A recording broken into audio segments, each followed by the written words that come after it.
Cryptocurrency atau biasa disebut dengan mata uang kripto belakangan memang menjadi tren dan candu bagi para penggunanya yang disebut dengan trader.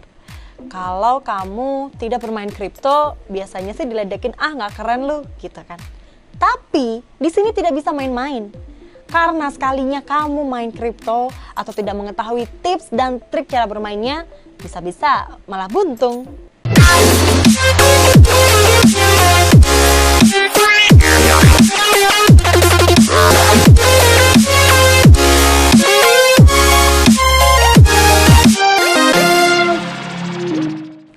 Menurut data Kementerian Perdagangan, dalam 2 tahun terakhir, data pengguna kripto naik 2 kali lipat dari 4 juta orang menjadi 7,4 juta orang pengguna kripto. Ini naik signifikan selama pandemi COVID-19. Jauh sebelum ramai diperbincangkan sekarang, mata uang digital pertama kali muncul di tahun 1980.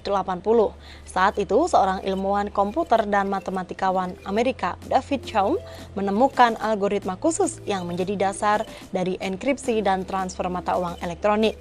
Di tahun 1990-an, Chaum berhasil melahirkan mata uang digital yang bernama DigiCash. Lanjut. Belasan tahun kemudian, seorang insinyur perangkat lunak Wei Dai berhasil mengembangkan DigiCash dan membuatnya menjadi lebih kompleks. Penemuannya itu disebut dengan B-Money dan satu lagi PayPal. PayPal merupakan perantara keuangan digital yang masih eksis sampai sekarang yang didirikan oleh Elon Musk. Next. Mata uang kripto mulai dilirik pada 2008. Saat itu Satoshi Nakamoto menerbitkan sebuah buku yang berjudul Bitcoin, A Peer-to-Peer Electronic Cash System. Setahun kemudian, Satoshi merilis mata uang kripto pertama yang cukup familiar dengan kita hingga saat ini, yaitu Bitcoin. Tren mata uang kripto di Indonesia memang seperti candu. Bahkan di bulan Juli 2021 kemarin tercatat nilai aset transaksi dari kripto ini mencapai 478,5 triliun rupiah.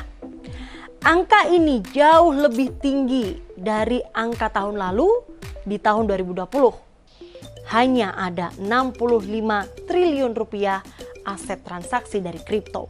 Satu ya, situasi setiap kali ada krisis di mana bursa saham mengalami penurunan. Waktu itu IHSG turun cukup dalam 2020 pada waktu pandemi, sehingga masyarakat ingin mencari alternatif aset atau alternatif lindung nilai maupun investasi yang menjanjikan keuntungan. Dan keuntungannya ini kan bervariasi antara 30 bahkan sampai 100% lebih tergantung jenis kripto yang dibeli ya. Nah, ini memang ada perubahan pola. Kemudian juga perubahan yang kedua, memang kripto mulai digunakan di beberapa negara. Yang terakhir ada El Salvador.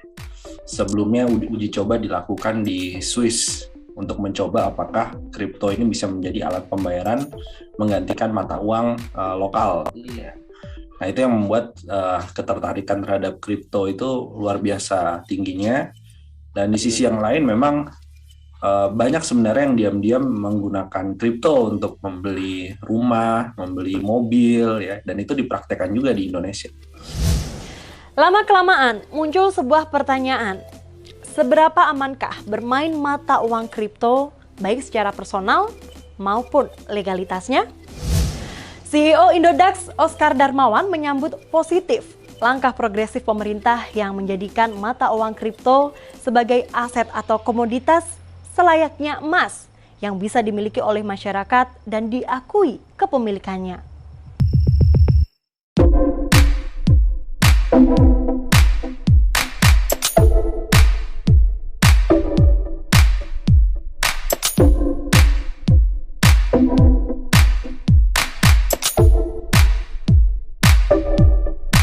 Legalitas pemerintah Indonesia juga sejalan dengan banyaknya negara yang menerima kripto seperti El Salvador yang menjadikan Bitcoin sebagai alat pembayaran yang sah.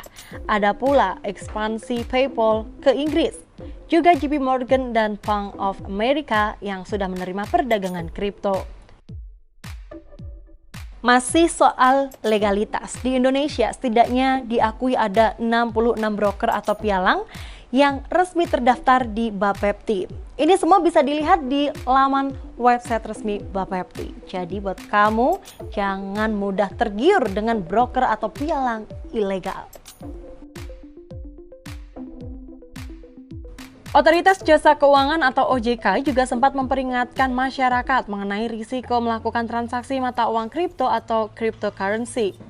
Deputi Komisioner Humas dan Logistik OJK, Anto Prabowo, mengatakan instrumen ini dinilai memiliki risiko tinggi lantaran tidak ada underlying ekonomi dari transaksi yang dilakukan. Berdasarkan database dari Indodax, saat ini jumlah penggunanya mencapai 1,9 juta orang. Penggunanya terus bertambah setiap hari, rata-rata 5.300 orang, dan mayoritas mereka adalah generasi milenial dan generasi Z. Jumlah ini diprediksi akan meningkat tahun depan 3 hingga 4 kali lipat.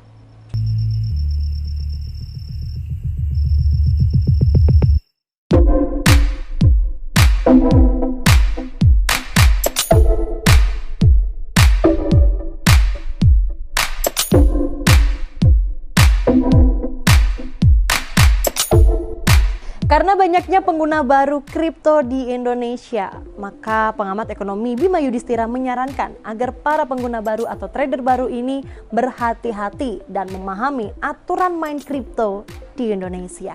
Ya, sebenarnya kripto ini punya dua instrumen. Instrumen yang pertama itu digunakan sebagai nilai tukar. Kalau nilai tukar ini artinya memang bertentangan dengan undang-undang mata uang yang dikeluarkan oleh Bank Indonesia termasuk yang waktu itu. Sehingga seluruh transaksi yang ada di Indonesia harus menggunakan mata uang rupiah.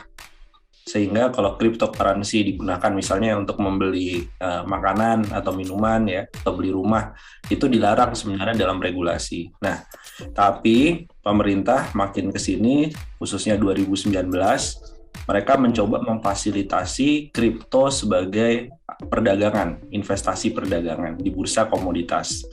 Jadi 2019 itu setidaknya keluar 5 regulasi di bawah Bapepti atau bursa berjangka di Kementerian Perdagangan. Jadi ada nomor 1, 2, 3, 4, 5, itu regulasi yang spesifik mengatur perdagangan aset ya, baik Bitcoin maupun 200 instrumen kripto lainnya, dan juga ada 13 platform penjualan jual beli kripto yang diakui oleh pemerintah. Perlu diketahui ada dua jenis pengguna Bitcoin, yakni trader dan miners. Trader adalah orang yang membeli dan menjual Bitcoin, sementara miners adalah orang yang menjalankan server dan memverifikasi transaksi Bitcoin. Next.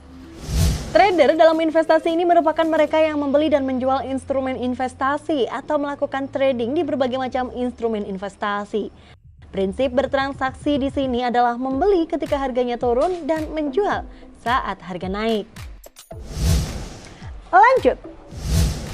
Tapi tidak semudah itu, ada beberapa trik yang perlu dilakukan saat terjun ke dunia kripto. Jangan sampai kejadian investor Bitcoin Stephen Thomas kamu alami. Dikutip dari The Verge, Stephen Thomas mengalami kerugian hingga 3,1 triliun rupiah gara-gara lupa kata sandi. Thomas gagal masuk ke hard drive IronKey. Ia tercatat sudah 2 kali memasukkan kata sandi. Semua karena protokol keamanan yang dibuat IronKey amat super ketat. Di Indonesia, aset kripto memang tidak bisa digunakan